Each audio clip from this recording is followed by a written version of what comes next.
Hey guys, this is Jonathan. Good to be with you. I'm a licensed counselor in town at a practice called Wellspring Counseling, and I'm a member and an elder here at Mitchell Road. And I just wanted to share some thoughts that I have from a counselor's perspective. When I think about this coronavirus kind of chaos that we are in, the word that comes to mind more than anything is pressure. This has been a pressure that we have all felt and that we've all faced. And pressure does at least two things. The first thing pressure always does is it reveals whether or not something is strong. Kind of shows the capacity that underlies the force. And for a lot of us in this situation, the pressure that we've been in has shown that we're weak, maybe in areas where we didn't realize.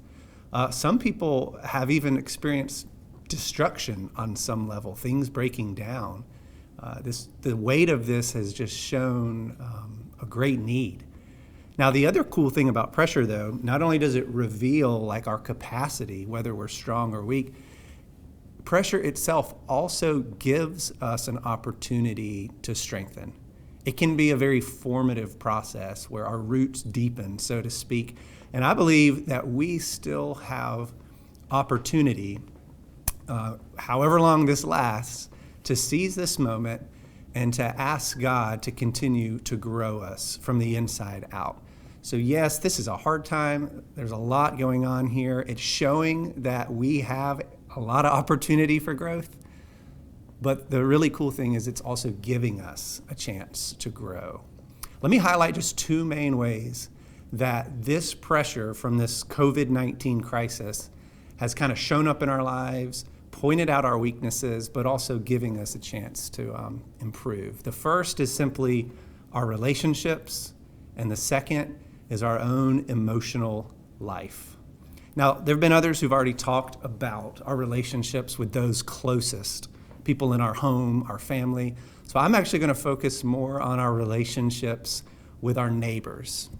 More specifically, our ability to empathize with our neighbors. You know, some people have just been completely shocked and they're experiencing a ton of grief right now. This has been a really disruptive process. Others, if we're honest, at worst, this is an inconvenience. Not all of us have been equally affected. I've heard a lot of people say we're all in this together, and that's kind of true in one sense. But I really saw this post that I enjoyed. It said, we're not all in the same boat. We're in the same storm, but we're in different boats. Some of us are doing fine financially, and some of us are falling apart. Some of us are not really at any kind of medical risk for developing, severe kind of symptoms. Others, depending on your age and any underlying conditions, you're at great risk. It's okay that we're actually all different. We should, biblically speaking, expect this. Suffering of some does not mean that they haven't prepared well or that they have sinned or made poor choices. We live in a complex world. The rain falls on the righteous and the unrighteous. And this is an opportunity to receive and accept people who are different, who are experiencing a lot of differences. Let me give you an illustration of what not to do. If you look at Jesus' disciples, John chapter 9, when they hear about this man born blind, they instinctively ask, "Teacher, who sinned? Was it this man or his parents that he should have this problem?" Blaming is the instinctive kind of move that we do when we experience suffering, either in our own lives or the lives of others. This negative judgment to kind of explain it somehow. It highlights our difficulty with understanding others, with showing compassion, with having empathy. It is hard to make space in our psyche for people who see things differently or have different views. You just don't have to watch the news too long or scroll through social media to realize that. Some people are angry right now. The world has slowed down more than they want, and they are mad. Others are ticked off that people aren't taking this virus seriously enough. Maybe we've forgotten that people have different lives and different circumstances, and therefore different priorities. Some have financial security right now, others have lost it. Both of these ends of the paradigm can be legitimate, and we can practice empathy, but it's a lot of work. As the saying goes, we have to put ourselves in another person's shoes. I believe this is what Scripture calls us to do, though. Romans 12 says, rejoice with those who rejoice and weep with those who weep. And this crisis has given us both sets of people. If you think about the Good Samaritan parable in Luke chapter 15, the Levite walks by, the priest walks by, and they rob themselves the opportunity to love and serve a fellow human being. They don't take the time, they don't do the work to actually imagine what it must have been like. But the Samaritan did. And we've got an opportunity to put ourselves in the shoes of others. Now, without God's Spirit, let me be honest, suffering just breeds more anger, more fear, more distance, more polarization. But we, the church, with God's Spirit, we can make space for the real needs of others. We really can. We can listen, and we can respond with actions that truly are loving. And so I think the first opportunity for us is to look at our hearts and ask ourselves, are we taking time to put ourselves in the shoes of others? Now, this pressure hasn't just highlighted this. It's actually highlighted that even on the inside of ourselves, we have a hard time with our own emotions. Now, the cool thing is our ability to actually connect well with other people and show them God's grace, it actually hinges on our ability to navigate our own internal world. And so we're going to talk about this pressure, how it's affected our own emotional life, but this is just a way for us to even launch back towards loving others. From a neuroscience perspective, it isn't just anger that squelches our capacity to show empathy. Fear does the same thing. Anxiety, when it's too frequent or too intense, it kills our capacity to be creative, imaginative, and curious. And it might sound weird, but curiosity is perhaps the key ingredient to show empathy to another person. And when we're on alert and our own fight or flight system is going off, we are inherently protective, which in some sense means that we're selfish. Now listen, I don't want you to hear this with any judgment. So many of us, our anxiety has increased. Maybe you're bored, maybe you are angry, and it makes sense on some level. Your routine has blown up, your sense of normalcy is different.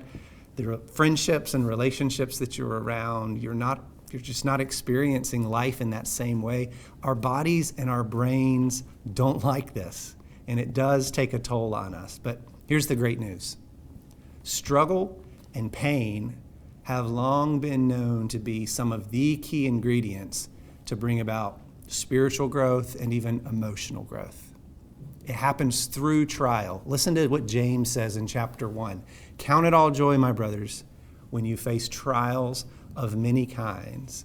And later down in the chapter, he says to remain under the trial, because that's where we develop patience or steadfastness. Paul in Romans 5 says we rejoice in our sufferings. Why would we rejoice in suffering? As he says, because it produces endurance, character, and hope. Just to use our own language, simply put, sometimes no pain, no gain. And we've been stripped of our choices, our options, the freedom to go get busy. And it's been tough, and it's shown a lot about our internal world. I know I've been bored, I've been angry, I've been preoccupied, I've been lethargic at times. But here's the really cool thing. When you're forced to deal with yourself, the odds of doing so actually go up.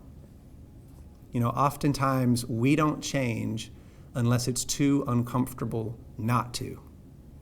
And as many of you have experienced, when we have to be okay with a simple life, we can become okay with that. Board games, puzzles, walks, talking to your neighbors, sleeping a little more, reading a book. All these things have been rediscovered, and it's been a good thing. Now, let me just say, one of the last things I want to share. In the psychological world, we often talk about how it's healthier. There's a lot of research to support the idea of developing what we call an internal locus of control. I know that's a big phrase, so let me explain what that means. Internal as opposed to external, locus of control. When I say locus, I just mean like location, the place where something exists. And by control, I mean this. I like this definition. The power to determine outcomes by directly influencing actions, people, or events. So control is like the power to determine an outcome. Do you have an internal locus of control or an external one? What this means is, do you have the ability to make a difference in your own life? Or does that depend on things completely outside of your control?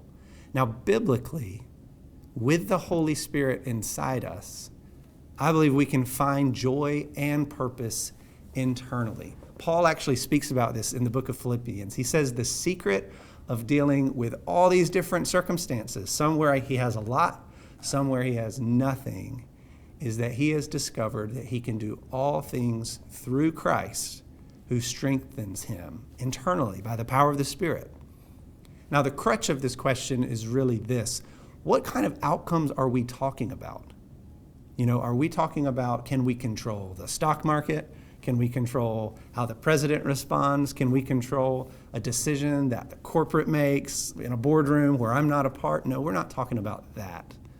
We're talking about how do we find joy and purpose, and how do we deal with our anxiety and even our depression at times. One article says this: start actively trying to change how you view situations and events. Rather than viewing yourself as simply a passive bystander, caught up in the flow of life, think about actions you can take that will have an impact on the outcome. Now, the truth is, there is way more in this life that we can't control than we can. There's a ton that we have nothing to do with. But there are some things that God has called us to be about. The famous Serenity Prayer, made popular by those in recovery and Alcoholics Anonymous, says, God, grant me the serenity or the peace to know the things I can't control, the things I can, and the difference between the two.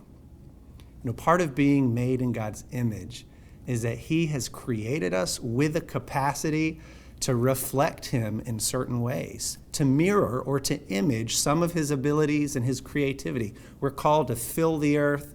We're called to exercise dominion, to take action, to be responsible, to do the things we can do, to acknowledge the things we can't, and to don't focus on those. One of the best applications to this that I have found in my own life, and even working with some of my clients, is literally to take a piece of paper and draw a line down the center of it. And then as you become aware of all the different things that your mind is thinking about, where your attention is going, the mental energy, you're going to write what you can't control on one side, and you're going to write down what you can control on the other side. Like I said, you can't control the government, the stock market, a lot of your work situations right now.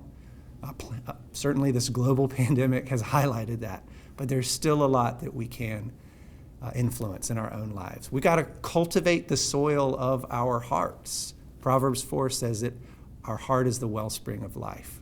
We're called to tend it, to guard it, to keep it. Let me close with this example. I was reading the other day about several years ago, there was this big biodome experiment. Maybe some of you remember that pretty not so good movie a couple decades ago with Pauly Shore. This giant greenhouse was built in a desert, and internally perfect conditions for growth and life and vitality were sought. Plants, animals, vegetation, trees, even humans attempted to live there for a while. Well, scientists eventually discovered one main problem. Trees, as they grew up, even though they still had space to grow taller, began to droop and began to kind of just loom over. Even though they had the room to do this, and scientists eventually realized one variable that they could not and did not control for was wind. And you may have heard that for a tree to grow really strong and to have its roots go deeper, it needs the wind of a storm. I want you to imagine, and some of you don't have to work hard at this because we've had tornado warnings recently, a giant tree swaying in the wind of a storm. It doesn't stand rigidly. No, it moves. It adjusts. It accepts the pressures that are coming, so to speak, and it flexes. And that is hard. That can be scary and dangerous, but that is actually the process where it gets stronger.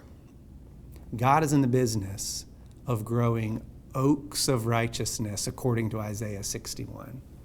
And Jesus said in Luke chapter 4, 700 years later, when he applied that passage to himself, he said, "The Spirit of the Lord our God is upon me to do this very thing, to bring good news to the poor, to bind up the brokenhearted, to comfort those who mourn, to give us a garment of praise instead of a faint spirit, so that we, God's people, might be called oaks of righteousness, the planting of the Lord, that God may be glorified."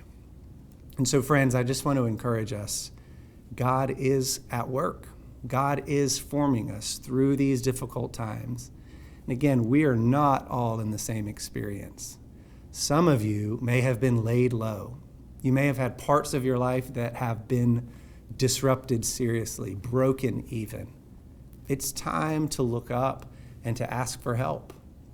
Others have been inconvenienced, and in this pressure and in this angst, we're actually being strengthened. And look inward. All of us need to focus on what we can control, and many of us need to look to our right and to our left and seek to show love to our neighbors who need it right now. Regardless of wherever you're at, I pray that you go with God's grace and his mercy as we move forward.